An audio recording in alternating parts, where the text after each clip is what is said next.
Salut salut, bienvenue pour une nouvelle vidéo. Aujourd'hui je vais faire le top 5 des sagas que j'ai vraiment envie de commencer en 2020. Ce ne sera pas les premières que je commencerai puisqu'il y a deux tomes 1 que j'ai mis dans la palle de février et ces deux sagas ne sont pas dans cette sélection.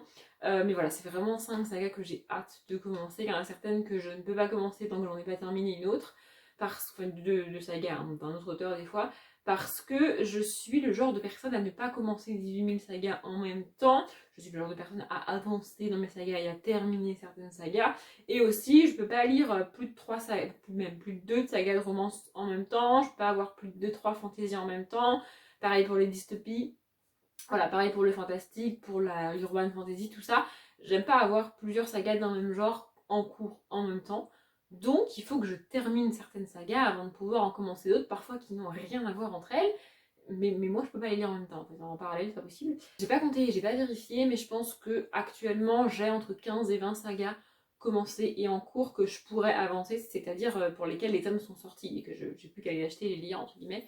Alors ça peut paraître énorme pour certains, mais enfin, je sais que certains autres booktubeurs et booktubeuses sont bien au-delà de ce chiffre parce qu'il y a des professionnels de je lis le tome 1, je l'aime et je lis pas la suite.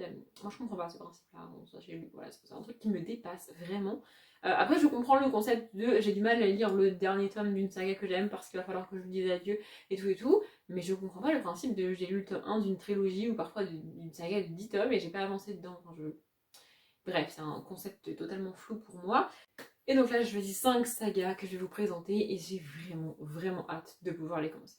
La première, c'est Les Vampires de Chicago, donc le tome 1 ici, certaines mettent les dents de Chloé Neal. C'est une saga que je veux lire depuis très longtemps, mais je ne sais pas pourquoi, dans ma tête, je me suis sentie incapable de lire en parallèle Les Vampires de Manhattan de Melissa de la Cruz et Les Vampires de Chicago de Chloé Neal parce que je sais pas, je me voyais pas lire les deux livres en parallèle, enfin les deux sagas en parallèle, j'ai l'impression que je vais les mélanger sinon. Donc j'ai terminé il y a un moment maintenant, au mois de novembre je crois, les Vampires de Manhattan, donc depuis le mois de novembre je pourrais commencer celle-ci. Hein, mais après le temps est énorme vraiment, je sais pas de quoi ça parle à part qu'on va tuer des vampires. Ah il fait même pas 100 pages, pourtant il a l'air gros. Bref, donc à part qu'on suit des vampires, je ne sais pas de quoi ça parle. Mais voilà, pour moi et d'après moi, c'est une des sagas Beat Fantasy les plus connues et les plus reconnues. Donc j'avais envie de tester. Après, avec la Beat pour moi, il y a toujours le problème de on se retrouve avec une héroïne qui est avec des vampires et qui mène des combats et trucs et tout. Et moi, je la compare toujours à Charlie. Et jusqu'à présent, il n'y a aucun personnage de Beat qui a tenu la comparaison avec Charlie, donc Charlie Davidson de la saga écrite par Darita Jones. Voilà, je ne sais pas, on verra. Je ne sais pas si elle est censée les chasser ou si elle est elle-même vampire, j'en ai strictement aucune idée, mais j'ai vraiment envie de commencer cette saga. La deuxième, c'est Percy Jackson, donc le tome 1, Le voleur de foudre de Rick Riordan. Je veux lire cette saga depuis des années et des années. J'ai acheté ce tome il n'y a pas très longtemps. Alors déjà, je pouvais pas la lire parce que j'avais toujours pas acheté le tome 1. Même si je voulais la lire, je l'avais toujours pas acheté, faut pas chercher. Et en fait, alors actuellement, je peux pas la commencer. Et là, vous vous dites, hein, comment ça, je peux pas la commencer? Eh bien, je ne sais pas pourquoi, mais je ne peux pas lire Percy Jackson en parallèle de l'héritage de Christopher Paolini. Pareil, j'ai l'impression que les héros se ressemblent. Alors, on n'est pas du tout dans la même, dans la même histoire, hein, puisqu'ici, on est sur la mythologie avec la foudre, avec les dieux et tout. Et dans l'héritage, on est avec des dragons. Donc, rien à voir, je sais. Mais mon cerveau me dit que les personnages vont se ressembler et que je vais m'attacher de la même manière à Percy que je suis attachée à Eragon et que donc elle refuse de lire les deux en même temps. Oui, parce que mon cerveau est une fille. Bref. Donc, je vais terminer l'héritage cette année. Je prévois de la terminer dans les 6 premiers mois de l'année, normalement. Et donc après, j'attaque ça. Je crois qu'il y a 4 ou 5 tomes, un truc comme ça. Donc, c'est pas une saga très longue non plus. Mais je veux la commencer cette année. Il est hors de question que je passe en 2021, mon Dieu, sans avoir commencé cette saga. Vraiment. La troisième, c'est To Be Lioness, le tome 1, La vie suspendue de Timothée de Fombelle. Timothée de Fombelle fait partie des 5 auteurs desquels j'ai lu qu'un seul livre et je voudrais lire plus, je voudrais découvrir autre chose de cet auteur-là en particulier. Et donc j'ai acheté To Be Lioness au mois de juillet, je crois. Oui, ça commence à dater, ouais. C'est un diptyque, donc je me dis que c'est pas une saga hyper longue non plus, que les 2 tomes sont sortis et que une fois que j'aurai lu celui-ci, je pourrais acheter et lire l'autre dans la foulée. Donc ça va pas en fait, c'est pas une saga qui va prendre une place parmi la liste des sagas que j'ai en cours pendant trop longtemps. Comme par exemple une saga de 10-12 tomes prend une place pendant très longtemps. Parce que je mets du temps à lire un livre alors qu'un diptyque ça prend quoi 2-3 mois si vraiment je m'y mets. Donc voilà, et j'ai vraiment envie de découvrir. J'ai juste peur de pas aimer en fait, de pas accrocher autant autant que tout le monde, hein, parce que tout le monde a adoré, tout le monde adore, tout le monde est trop belle. J'ai peur, vraiment j'ai peur. C'est un Full Junior, donc il est illustré en noir et blanc. Mais moi j'adore les illustrations en noir et blanc. Oh, on a une grande là.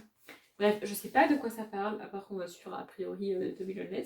Franchement, je sais pas de quoi ça parle. J'ai l'impression que c'est une genre de fantasy dystopie très très jeunesse. Et ça a l'air très cool, vraiment. Mais voilà, il faut que je passe au-dessus de ma peur parce que j'ai vraiment, vraiment envie de retrouver l'écriture de Timothée de Fombelle et de découvrir une histoire un peu plus longue et un peu plus, comment dire, pas travaillée mais un peu plus étoffée que celle que j'avais lue qui s'appelle La vie en rêve. Non. Truc de rêve, je sais plus. Je l'écrirai par là parce que là, comme ça, il y a rêve dans le titre, mais je sais plus c'est quoi le titre du livre que j'ai lu. Bref, je veux lire Toby Ness et je vais le lire. La troisième saga, je peux officiellement la commencer depuis que j'ai terminé Les Mondes des Willan, donc depuis le début janvier. C'est Le Pacte des Marcombres, le tome 1, Elana, de Pierre Bottero. J'ai très très hâte de lire cette saga, vraiment vraiment. Je sais pas si à l'heure où sort cette vidéo, le zoom sur Les Mondes des Willan est sorti. Je ne pense pas, je pense qu'il sortira après. Mais j'ai vraiment vraiment hâte de lire Elana. J'espère retrouver ce que j'ai adoré dans la quête des Willan, que j'ai pas retrouvé dans les mondes des Willan. Mais voilà, Elana est un personnage qui aide Willan au cours de la quête et des mondes des Willan, donc les 2 trilogies sur Willan. Voilà, Elana est un personnage plus âgé, qui sait faire plus de choses et qui va aider Willan et son ami Salim au cours des 6 tomes du coup. Et là, a priori, ça va être sa jeunesse à elle et comment elle est devenue qui elle est dans la quête des Willan et les mondes des Willan. Et j'ai vraiment, vraiment hâte de voir ça. Ça fait un moment que j'ai le tome 1 et le tome 2 dans ma palle, mais je pouvais pas le lire tant que j'avais pas fini les mondes des Willan. Donc maintenant que j'ai fini les mondes des Willan, je vais me jeter là-dessus. Enfin, me jeter. Je pense pas avant le mois de mars, mais me jeter quand même, parce que j'ai vraiment, vraiment trop hâte de retrouver l'écriture, l'univers et le personnage d'Elana, qui est un personnage que j'adore. Et enfin, la 5e saga, c'est Le Paris des Merveilles, le tome 1, Les Enchantements d'Ambremer, de Pierre Pével. J'ai hâte de découvrir cette saga. J'ai adoré le tome 1 de Au Royaume. J'ai malheureusement abandonné le tome 2 et je ne lirai pas le tome 3 du coup. Mais ici, d'après la couverture, on a une espèce de chat, je suppose, qui parle. On verra bien. D'après la couverture et d'après ce que j'en ai entendu, on est dans du steampunk et j'adore le steampunk. Donc j'ai vraiment vraiment hâte. Et puis surtout, je l'ai déjà dit et je le répète, mais un monde imaginaire ou un peu merveilleux ou steampunk en l'occurrence, enfin j'espère que du steampunk basé sur Paris, je trouve ça génial, vraiment vraiment. Donc j'ai trop hâte. Je me retiens parce que j'ai malgré tout un peu peur de pas aimer vu que j'ai été déçue par le tome 2.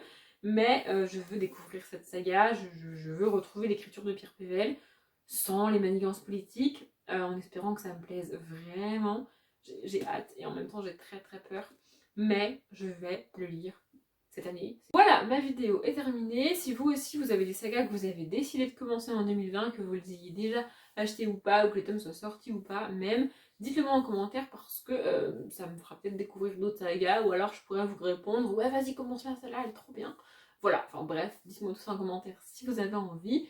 J'espère que ça vous a plu. Comme d'habitude, je vous souhaite une bonne journée, un bon après-midi, un bon appétit ou une bonne nuit. Et je vous dis à bientôt.